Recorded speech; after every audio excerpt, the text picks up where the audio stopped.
아니하실지라도 감사해요. 주님 뜻을 믿기 때문이죠. 길이 아니하실지라도 사랑해요. 합력해서 선을 이루어요. 언제나 나를 향한 신실한 사랑, 우리를 향한 그 크신 사랑, 우리가 함께 높이며 주를 찬양해. 할렐루야 할렐루야 하나님께 영광. 다시 한번 그리 아니하실지라도 아니하실지라도 감사해요. 주님 뜻을 믿기 때문이죠. 길이 아니하실지라도 사랑해요. 사랑해요. 합력해서 선을 이루어요. 아멘. 언제나 나를 향한 신실한 사랑, 우리를 향한 그 크신 사랑, 우리가 함께 높이며 주를 찬양해. 할렐루야 하나님께 한 번 더. 언제나 나를 향한 신실한 사랑, 우리를 향한 그 크신 사랑, 우리가 함께 높이며 주를 찬양해. 할렐루야 하나님께 영광. 고백합시다. 나의 반석, 나의 반석이신 하나님, 행하신 모든 것 완전하시네. 나의 생명 되신 하나님, 내게 행하신 일 찬양합니다. 아멘. 신실하신 하나님, 실수가 없으신 좋으신 나의 주, 신실하신 하나님, 실수가 없으신 좋으신 나의 주. 한 번 더. 나의 반석, 나의 반석이신 하나님, 행하신 모든 것 완전하시네. 주님 나의 생명, 나의 생명 되신 하나님, 내게 행하신 일 찬양합니다. 할렐루야. 신실하신 하나님, 실수가 없으신 좋으신 나의 주, 신실하신 하나님, 실수가 없으신 좋으신. 다시 한번 오늘 삶에 일하시는 신실하신 하나님, 하신 하나님, 실수가 없으신 좋으신 나의 주, 신실하신 하나님, 실수가 없으신 좋으신 나의 주님, 좋으신 한 한 번 더 우리 삶에 역사하시는 좋으신 하나님, 좋으신 나의 주. 할렐루야. 우리 한 번 더 주님께 큰 박수 올려드립시다. 우리 삶에 신실하게 일하시는 좋으신 하나님, 우리가 마음 다해 찬양합니다. 할렐루야. 내가 누려왔던 모든 것들이, 내가 지나왔던 모든 시간이, 내가 걸어왔던 모든 순간이 당연한 건 아니라 은혜였소. 아침에가 뜨고 저녁에 노을, 봄의 꽃향기와 가을의 열매, 변하는 계절의 모든 순간이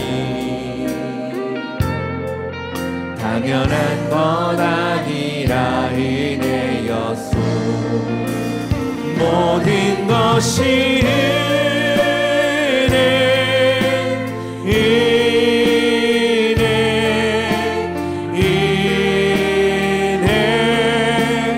한없는 은혜.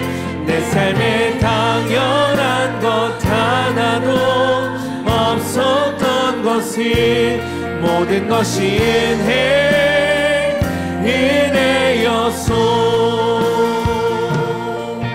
내가 이 땅에 태어나 사는 것, 어린아이 시절과 지금까지 숨을 쉬며 살며 꿈을 꾸는 삶, 당연한 건 아니라 은혜였소. 아멘. 내가 하나님의 자녀로 살며 오늘 찬양하고 예배하는 삶, 복음을 전할 수 있는 축복이 당연한 건 아니라. 우리 함께 자리에서 일어나 고백하겠습니다. 모든 것이 은혜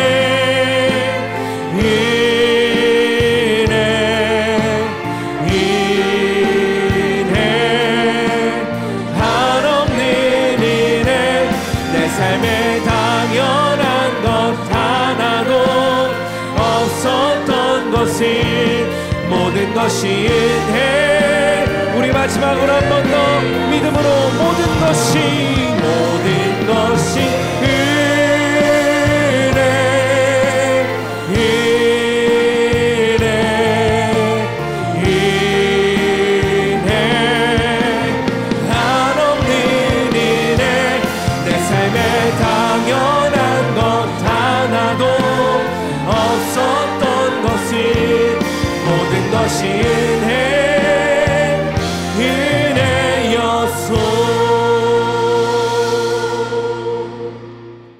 뒤를 돌아보지 말라라는 제목으로 하나님 말씀 나누겠습니다. 뒤를 돌아보지 말라. 이 소돔과 고모라 이 사건은 아브라함 때 있었던 사건입니다. 그러니까 지금으로부터 한 4,000년 전 사건이죠. 4,000년 전 일어난 이 사건에 대해서 근거를 찾는다 쉽지가 않습니다. 위치도 정확한 위치를 찾는다는 것도 쉽지를 않습니다. 그러나 이 성경에 기록되어 있는 이 내용들을 중심으로 위치는 대략 어디일 것이다 라는 것은 나옵니다. 위치는 어디냐 하면 사해 남쪽이나 사해 북쪽 그 근처입니다. 이 소돔과 고모라 성경에 있는 이 사건을 진실을 알리고자, 실제 있었던 사건을 알리고자 그것을 조사한 것이 아닙니다. 이것은 2001년도 8월 20일에 동아일보의 런던 발로 나온 내용인데, 해리스라는 영국의 박사입니다. 고고학으로 또 지리학으로 그 성경에서 언급하고 있는 그 지역에 대해서 고고학과 지리학으로 조사를 했습니다. 조사해서 보니까 그 지역 지층을 보니까 그 지층에는 무엇이 있었냐 하면은 가연성 메탄 가스초층이 존재한 곳이다. 그렇게 얘기를 하면서 또 이 지진의 충돌이 있었던 그러한 지역이다라고 하면서 하나님께서는 성경에 불과 유황으로 이 소돔과 고모라라는 도시가 멸망받았다라고 하는데, 이번은 뭐 성경을 그걸 뭐 지지하려고 하는 것이 아니라 실제적으로 그 지역의 이 지지락으로 볼 때는 메탄가스 이런 충돌로 인해서 그 지역에 사는 사람들, 그 지역이 충분히 그 두 도시를 불로 대재앙으로 휩쓸 수도 있었을 것이다 라고 2001년도에 주장을 한 적이 있습니다. 또한 여러분들이 그 유명한 내셔널 지오그래픽을 보면 내셔널 지오그래픽에서도 뭐라고 언급을 했냐면 그 지역의 지형들로 볼 때는 지진과 또 그 지진을 통해서 메탄가스의 이 불이 일어남으로써 순식간에 불바다가 될 수도 있을 것이다 라고 그렇게 언급을 하고, 또한 디스커버리에서도 뭐라고 언급을 했냐면, 디스커버리에서는 좀 다르게 언급을 했습니다. 하늘에서 소행성에서 떨어지는 불기둥으로 인해서 그 지역의 지형으로 볼 때 멸망받을 수 있었을 것이다 라고 언급을 했습니다. 제가 말씀드리고 싶은 건 이겁니다. 중요한 거는 성경 문자 그대로 유황불, 비로 멸망을 당할 수 있는, 성경이 선언한 그 지역이 바로 멸망을 당할 수 있는 여러 환경 여건이 갖추어져 있는 곳이다라는 것을 오늘 언급을 하려고 합니다. 그럼 언급을 한 겁니다. 그러면 이 소돔과 고모라는 왜 이렇게 하나님으로부터 심판을 받게 되었을까요? 성경에는 정확히 저들의 죄는 이것이다라고 언급되어 있지는 않습니다. 근데 하나님께서는 뭐라고 말씀하셨냐면, 저들의 죄는 극에 달았다. 저들의 죄는 극에 달았기 때문에 그 도시를 멸망을 시키겠다라고 하신 겁니다. 그리고 의인이 10명이 없었다. 그러면서 그 지역의 멸망을 언급을 합니다. 그 지역이 어떤 그 죄악의 도시였는지는 우리가 정확히 알 수는 없지만, 그러나 그 다음에 펼쳐지는 한 사건을 통해서 저 지역은 정말 사람이 이렇게 사는 데 있어서 참 모든 그 도덕과 윤리가 무너진 곳이구나라고 우리가 알 수가 있는 한 사건이 펼쳐집니다. 하나님께서 2명의 천사를 보내십니다. 보내신 이유는 하나님께서 내가 그 지역에 그 동네 그 성의 사람들의 죄악을 내가 확인해야겠다라는 것과, 또 하나는 그곳에 있는 아브라함의 조카인 롯의 가정을 내가 구원해야겠다. 이 두 가지 때문에 하나님께서 천사를 보내셔요. 롯은 두 천사를 자기 집으로 이제 초대를 합니다. 그리고 자기 집으로 모시는데, 자기 집에 온 두 이 손님에 대한 이 소문이 이렇게 나자 어떤 일이 일어났냐 하면은, 이 소돔성에 있는 사람들이 롯의 집을 찾아가요. 그리고 이렇게 소리칩니다. 창세기 19장 4절과 5절에 보면은, 그들이 눕기 전에 그 성사람 곧 소돔 백성들이 노소를 막론하고, 여기 아주 중요한 부분이죠. 노인과 소년, 노소를 막론하고 원근에서 다 모여 그 집을 에워싸고 롯을 부르고 그에게 이르되, 오늘 밤에 네게 온 사람들이 어디 있느냐 이끌어내라. 우리가 그들을 상관하리라. 노소를 막론하고 노인, 젊은이, 청년을 막론하고 그 인근에 있는 사람들, 원근에 있는 사람들이 다 모여서 그를 이끌어내라. 우리에게 내놔라. 우리가 상관하리라. 이 원어의 언어를 쭉 보면은 우리가 관계를 갖겠다라고 한 것입니다. 그들의 의지와는 상관없이 우리들이 그 두 남자를 우리가 이 성폭행을 하겠다, 관계를 갖겠다라고 한 거예요. 여러분, 아무리 그 당시는 이 청동기 시대인데, 청동기 시대라고 할지라도 기본적인 어떤 윤리가 있지 않습니까? 사람으로서 기본적인 윤리와 이 도덕이 있어요. 그런데 그 지역에 있는 사람들은 이 부분에 대해서 전혀 꺼리낌이 없어요. 전혀 좀 부끄럽지도 않고 다들 한 마음이 되어서 이렇게 됐다는 것은 그 지역은 이런 그 모습이 일반화되었다는 거예요. 이것이 일반화라는 거예요. 이것이 이 사람은 사람으로서 기본적인 윤리 그것이 있어요. 근데 그것이 무너졌다? 그건 다 무너진 거예요. 악으로 충만한 도시였다는 겁니다. 여러분, 이 롯이 살던 소돔이라는 이 지역은요, 청동기 시대를 감안할 때 이 소돔 지역에 약 몇 명의 인구가 살았냐 하면은 한 1000명 정도예요. 1000명 정도. 그리고 고모라는 한 300명 정도. 그러면 1000명 정도면 몇 년 이렇게 살다 보면은 거기에 있는 사람들 다 서로 아는 거예요. 아는 사람들이 떼거지로 몰려와서 당신네 집 손님 내놔라. 우리가 상관하겠다. 그러니까 롯이 뭐라 그래요? 내 딸 중에 남자는 모르는 딸이 있는데 그 딸을 내어줄 테니까 우리 손님들에게는 그러지 말라. 그래도 안 듣는 거예요. 참 서로가 서로를 아는데도 불구하고 친분이 있는데도 불구하고 참 이런 일을 벌였다. 여러분, 아브라함 시대에 하나님을 섬기지 않는 다른 이방 민족들의 그 삶의 모습도 우리가 성경을 통해서 알 수가 있어요. 한 번은 아브라함이 하나님께서 가라고 하신 그 가나안 땅에 갔는데 거기에 기근이 일어났습니다. 그래서 이집트로 내려갑니다. 이집트에서 어떤 일이 있었습니까? 아브라함은 자기 아내가 이쁘기 때문에 그 아내를 다른 이 힘 있는 사람들이 이 아내를 뺏으려고 부부 관계면 남자를 죽이고 빼앗는 것이 그 당시 그들에게 종종 있었어요. 그래서 아브라함이 뭐라 그랬느냐? 내 누이라 속였어. 내 누이, 이 아내를. 누이라 그러면은 그 집안에 대해서 잘 보이려고 하기 때문에 또 솔직히 보면은 잘 보이려고 하기도 했습니다. 이것이 하나님을 믿지 않는 사람들의 이집트의 일반적인 그런 문화였어요. 이 정도가. 그런데 소돔과 고모라는 이거 상상할 수 없는 거예요. 저들이 하는 행동은. 저들은 죄가 아주 극에 달한 것입니다. 아주 짐승처럼 되어버린 것입니다. 그래서 하나님께서 멸망하시기로 결정을 하신 것이고, 그리고 이 성이 멸망하기 전에 그곳에 살고 있었던 이 롯의 식구들을 피신시킵니다. 롯에게는 딸이 있는데 딸의 사이들에게 이야기를 했더니 농담을 알고 믿지는 않죠. 그래서 이 롯과 그의 딸과 아내가 이제 피신을 합니다.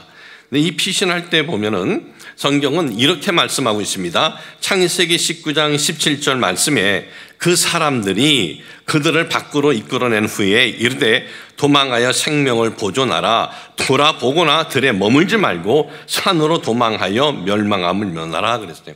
뭐 돌아보면 소동기둥 된다 그런 거 없었어요. 어느 산을 지정해 주셨습니다. 그것으로 뒤돌아보지 말고 또 들에 멈추지 말고 그곳을 향해서 무조건 달려서 도망가라 그랬어요.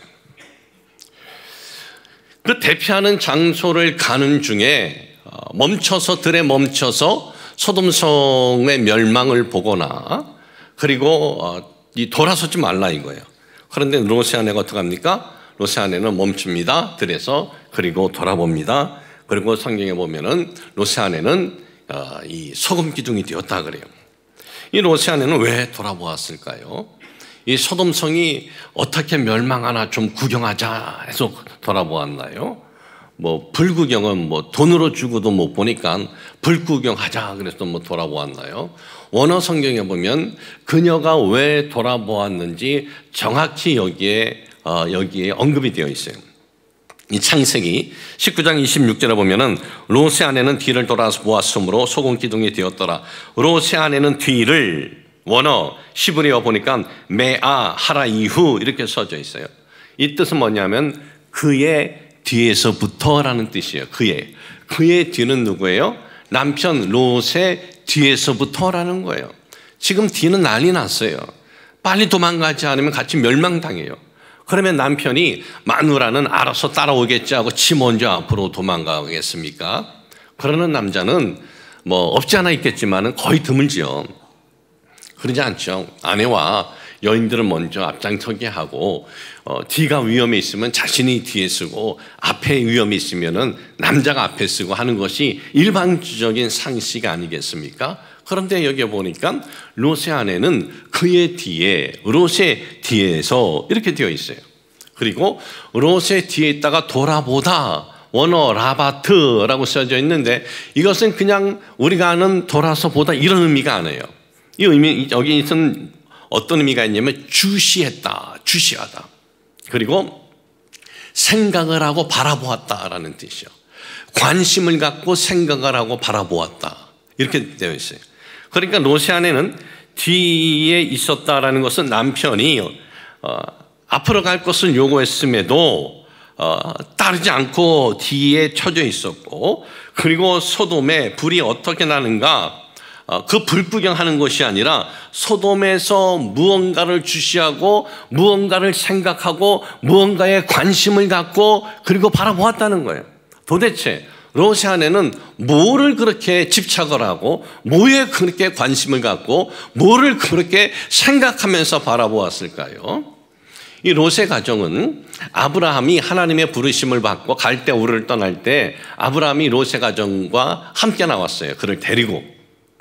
그리고 여러 우여곡절이 있었지만은 나중에 큰 부를 얻게 됩니다. 그 내용이 창세기 13장 6절에 되어 있는데, 그 땅이 그들이 동거하기에 넉넉하지 못하였으니 이는 그들의 소유가 많아 동거할 수 없었습니다. 그랬어요. 너무나 많은 부를 얻게 된 거예요. 아브라함도 그렇고 롯도 그렇고. 그래서 이제 헤어집니다. 헤어지면서 롯은 그 요단들 비옥한 이 소돔을 택한 거예요. 그 소돔에 들어가서 롯은 더 많은 부를 얻게 된 겁니다. 그 많은 부를 얻게 된 그 소돔에 아주 급히 나오느라고 그걸 다 두고 나온 거예요.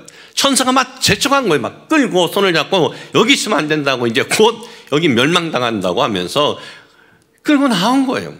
그러니 롯의 아내는 뭘 주시하고 뭘 관심을 갖고 뭘 생각하면서 바라보았습니까? 내 집.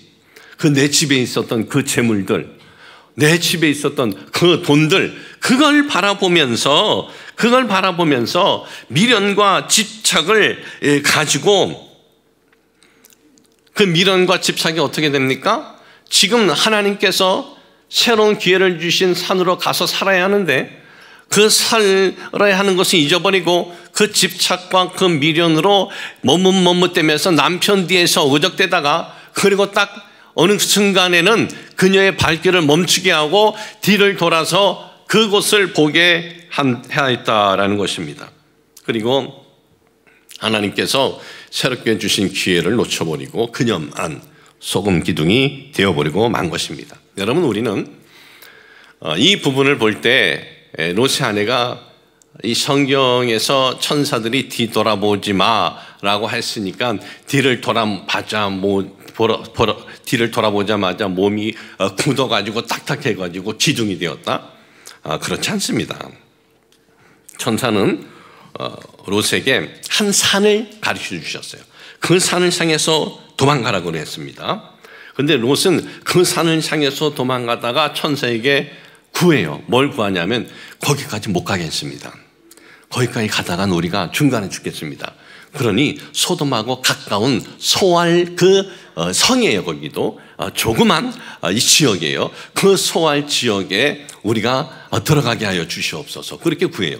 그랬더니 천사가 그래, 그러면 너의 구한 것을 듣고 그곳을 내가 멸하지 않으리라 그래요. 그러니까 이 소알이라는 지역도 소돔과 고모라와 어떻게 연관된 지역으로서 이 내셔널 지오그래픽이나 또는 어떤 고고학적 또 지질학적으로 보면은 거기까지 무슨 메탄가스가 그 근처까지 깔려 있는지 그런지 모르겠지만은 그 성 안에 들어가기 전까지는 위험한 거예요. 바로 그런 상황에 이 소알이라는 쪽으로 롯과 그의 딸은 뛰어들어갔지만은 롯의 아내는 그 중간에 멈춰가지고 뒤를 돌아보자 어떻게 되었습니까? 불과 유황이 그녀를 덮쳐버린 거예요. 불과 유황이 덮치는데 뭐 사람이 어떻게 되겠습니까? 돌과 유황이 덮쳐가지고 거기서 소돔 기둥이 되어버리고 그리고 몸이 굳어버리고 만 것입니다. 참 잃어버린 것에 대한 지금 보니까 잃어버린 것에 대한 이 집착 때문에 살아나야 할 곳을 가지를 못하고 가다가 멈춰버리고 뒤돌아서서 유황불에 굳어져 버리고 마른 거예요. 이 사건을 통해서 우리에게 주는 중요한 교훈이 있습니다. 여러분, 잃어버린 건 잃어버린 거예요. 잃어버린 것에 대한 아픔과 이 속상함 때문에 새해의 새 소망을 갖고 나아가지 못하는 삶이 되지 마시기를 주님의 이름으로 축복을 합니다. 뭐 잃어버린 거 아깝죠. 배신당했을 때 속상하죠. 속상한 마음, 안타까운 마음 듭니다. 그러나 여러분 잊지 말아야 할 것이 있습니다. 지금 롯의 이 가정은 어떤 상태였습니까? 거기서 나왔어요. 집에서. 소돔 지역에서 나왔어요. 거긴 지금 이제 불구덩이가 되는 거예요. 이제 잃어버리고 거기서 나왔어요. 이제는 다시 돌아갈 수도 없습니다. 찾을 수도 없습니다. 지나갔습니다. 버스는 떠났습니다. 그렇게 되었으면 어떻게 돼야 돼요? 잃어버린 것, 떠난 것은 잊어야 한다는 거예요. 안타까워한다고 찾을 수 있는 것이 아니에요. 안타까워한다고 속상한다고 이 배신당한 사람들이 뭐 확 변해가지고 나를 뭐 다시 세워주겠습니까? 우리가 어떤 그 손해를 보았는데 그 손해본 것에 우리가 안타까워하고 속상한다고 그 사람들이 와서 그 손해를 다 물어줘요? 그렇지 않아요. 아무리 내가 집착을 하고 속상을 해도 다시 그것이 어떤 내가 원하는 쪽으로 회복되지는 않습니다. 그러면 우리가 더 집착하고 속상하면 어때요? 잃어버린 건 잃어버린 대로 우리에게 선호가 되는 것이고 내가 지금 새로운 길을 향해서 희망을 갖고 나아가야 하는데 그 희망을 갖지 못하게 내 발목을 자꾸 만다는 거예요. 여러분, 오늘 이 예배를 드리고 또 기도하면서 여러분들이 올 한 해 살면서 속상한 것들, 잃어버린 것들, 억울한 거 주님 저 도와주셔서 이거 집착하지 않고 다 버리게 하여 주시고 새로운 한 해 내가 새로운 꿈을 가지고 나아가도록 도와주시옵소서. 이렇게 기도하시기를 주님의 이름으로 축복을 합니다. 이 창세기 13장에 보면은 아브라함하고 조카 롯하고 헤어지는 장면이 나와요. 그때 아브라함이 조카 롯에게 아주 멋진 선언을 해요. 제가 볼 때는 아브라함답지 않은 선언이에요. 아브라함을 제가 평가절하하는 게 아니에요. 아브라함이 뭐라고 이제 선언하냐면 창세기 13장 8절과 9절에 보면은 아브라함이 롯에게 이르되 우리는 한 친족이라 나나 너나 내 목자나 네 목자나 서로 다투게 하지 말자. 네 앞에 온 땅이 있지 아니하냐? 나를 떠나가라. 네가 좌하면 나는 우하고 네가 우하면 나는 좌하리라 그랬어요. 이 아브라함의 목자하고 롯의 목자하고 가축 가지고 이거 서로 우리 거다 싸울 정도로 그 가축이 많이 늘어난 거예요. 서로 이렇게 자주 이렇게 다툼이 있으니까 아브라함이 조카를 불러서 야, 우리는 한 친족 아니냐, 그지? 그러니까 네가 우하면 나는 좌할게. 네가 좌하면 네가 우할게. 야, 어떻게 보면 굉장히 통 큰 사람의 선언 아니에요? 아주 통 크고 아주 멋진 그 선언이에요. 근데 아브라함은 솔직히 이렇게 선언할 사람이 저는 아닌 것 같이 제가 보았거든요. 왜냐하면 자, 아브라함이 애굽에 갔습니다. 기근이 있어서 하나님이 가라는 땅에 가나안에 기근이 있어서. 근데 애굽에 갈 때 아브라함이 어떻게 했어요? 자기 마누라가 이쁘기 때문에 애굽에서 강한 사람이 자기를 죽이고 마누라 뺐을까 봐 뭐라 그랬어요? 이건 내 마누라 아니오. 이건 내 누이요 그랬어요. 왜? 자기 살려고 마누라를 마누라라고 그러지 않고 누이라고 한 사람이에요. 이 아브라함이. 그거 한 번만 있었나요? 지금 조카 롯하고 헤어지고 난 다음에 그 이후에도 또 비슷한 사건이 있었습니다. 창세기 20장에 보면은 그랄로 이사 갑니다. 그랄로 이사 가서 아비멜렉에게 똑같이 얘기해요. 이건 내 마누라 아니요. 내 누이요 그래요. 자기 살려고. 이렇게 어떻게 보면 굉장히 좀 이기적이고 개선적인 이 아브라함이 조카 뭐 친족이라고, 마누라한테도 이런 사람인데 친족이라고, 야 네가 오하면 내가 자할게, 네가 자면 되고, 왜 그랬을까요? 아브라함은 이 조카가 어렸을 때부터 아브라함이 돌봐줬어요. 일찍 부모를 잃었기 때문에 돌봐주고, 지금 조카가 이렇게 성공하고 큰 부를 얻게 된 것은 전적으로 아브라함 덕분이에요. 그러면 일반적인 상식이고 일반적인 양심이면 이 아브라함은 또 조카보다 더 연로하지 않습니까? 그러면 자기에게 이렇게 은혜를 베풀어 준 아브라함이 이렇게 얘기하면은 조카는 이거 무슨 말씀입니까? 제가 받은 은혜가 얼마나 큰데 먼저 좋은 것을 선택하라고, 제가 그 다음 것을 제가 같이요, 그렇게 얘기할 것이다 라고 계산하지 않았겠어요? 그런데 요놈의 조카는 보통 조카가 아니에요. 내 놈 저거 내 거 하고 좋은 걸 딱 잡는 순간 아브라함이, 야 이놈 봐라, 이런 싸가지, 이를 어떻게 이렇게 사람을 배신해? 응? 야 이거 어떻게 저렇게 하지? 그런 마음들이 들지 않았겠습니까? 여러분이라면 어떻게 하겠어요? 아브라함은 지금 이렇게 한 것은 자기가 윗사람이 있잖아요. 또 위신도 있고 체면도 있고, 그러니까 위신도 있고 체면도 있는데 여태까지 조카는 아버지처럼 따랐다고 하는데 너는 저거 가져, 내가 이 좋은 거 가질게, 그러기도 애매한 거예요. 이렇게 통 크게 얘기를 딱 던져놓으면은 조카가 알아서 이쪽을 선택하십시오, 그럴 줄 알았는데 얘는 그런 애가 아니에요. 아브라함이 마음이 안 좋았어요. 성경에 그런 내용이 없어요. 근데 이 사건 이후에 하나님이 아브라함에게 이상한 말씀을 하세요. 그 말씀이 뭐냐 하면은 창세기 13장 14절. 아까 헤어진 내용이 창세기 13장 8절 9절이라고 그랬죠. 13장 14절에 보면 롯이 아브라함을 떠난 후에 하나님께서 이상한 말씀하셔요. 떠난 후에 야훼께서 아브라함에게 이르시되 너는 눈을 들어 너 있는 곳에서 북쪽과 남쪽 그리고 동쪽과 서쪽을 바라보라 그래요. 도대체 동서남북 바라보라는 게 이게 뭐예요? 동서남북. 그러니까 아브라함은 지금 방향에 대해서 마음이 굉장히 안 좋은 거예요.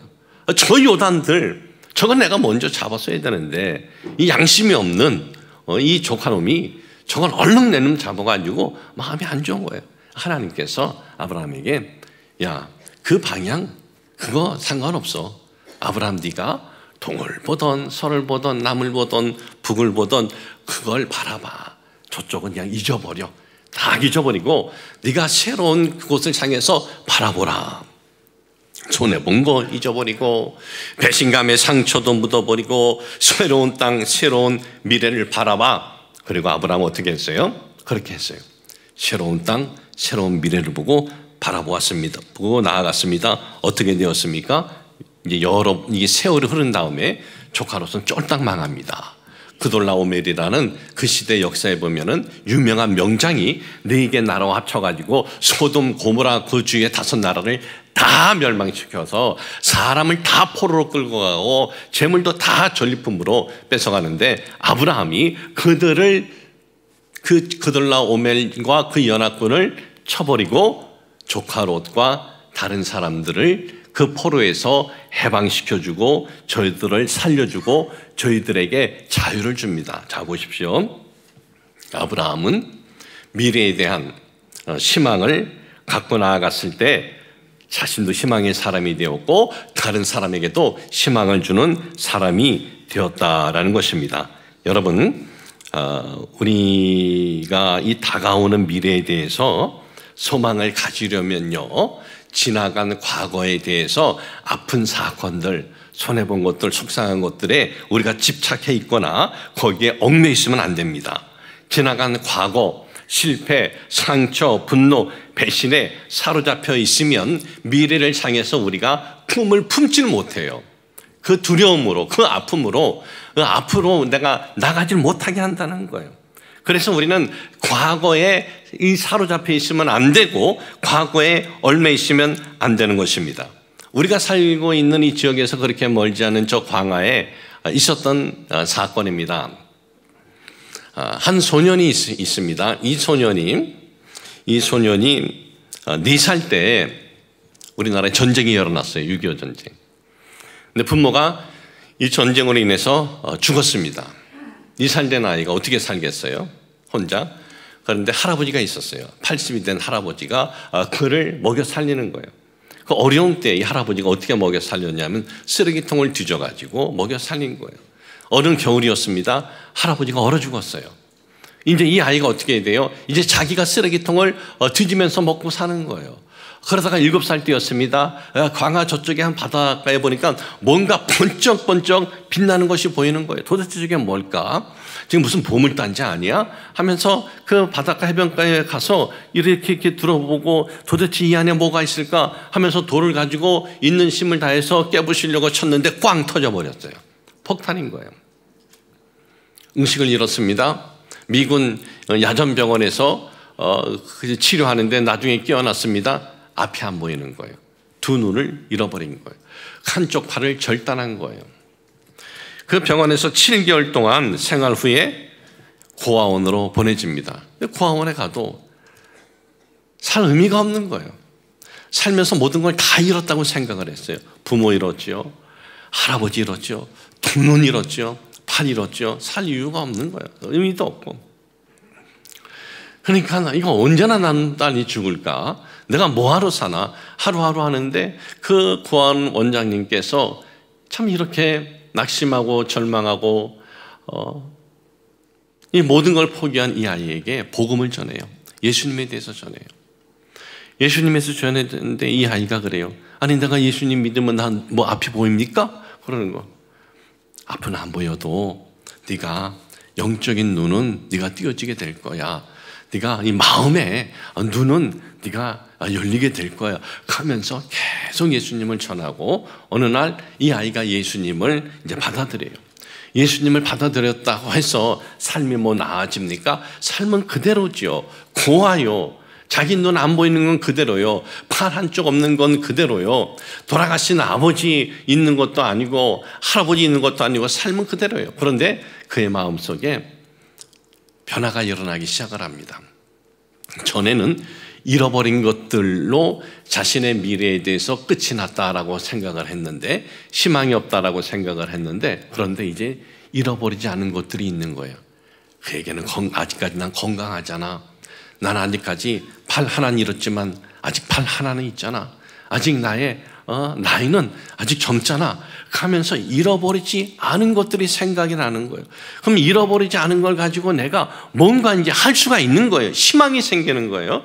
그래서 트럼펫을 배웁니다. 그리고 피아노도 배웁니다. 그리고 색소폰도 배우는 거예요. 그리고 이 소년이 나중에 어떤 일들을 하느냐, UN 본부에서 장애의 날이었습니다. 장애의 날 이 소년을 초청을 해요. 그리고 장애의 날에 행사를 하는데 이 소년이 피아노 연주를 하게 해요. 이 소년이 나중에 또 그 꿈의 무대 뉴욕 카네기 홀에서 그 카네기 홀에서 장애인 날에 그가 초청이 되어서 많은 장애인들에게 희망을 주는 그런 피아노 연주까지 합니다. 그리고 이 소년이 나중에 어떻게 되냐? 목회에 대한 꿈을 갖고 또 목회를 하게 돼요. 500여 번이나 이 우리나라와 해외에서 공연하면서 수많은 사람들에게 희망을 줄 뿐만 아니라 또 맹인 학교에서 맹인 아이들에게 희망을 주는 선생님으로 가르치기도 하고 그리고 목회도 하는 황재환 목사님의 실제 스토리 여러분들에게 말씀을 드린 겁니다. 자, 보십시오. 이런 것들만 생각할 때는 삶의 의미가 없는 거예요.